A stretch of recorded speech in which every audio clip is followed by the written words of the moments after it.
ఒక చెట్టుకి చాలా కోపం వచ్చింది.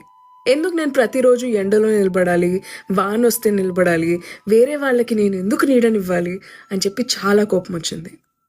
దేవుడిని పిలిచి, నాకు కొంచెం నీడనివ్వు, నాకీ ఎండ, వాన ఏం తగలకుండా చూడు అని చెప్పింది.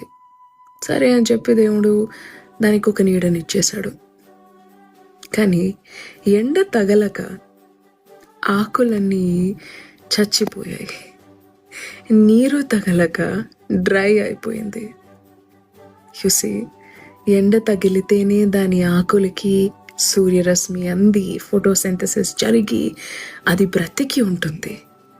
నీరు తగిలితేనే మట్టిలో ఉన్న మినరల్స్ అన్నీ దాని రూట్స్ నుంచి దాని వరకు వస్తాయి.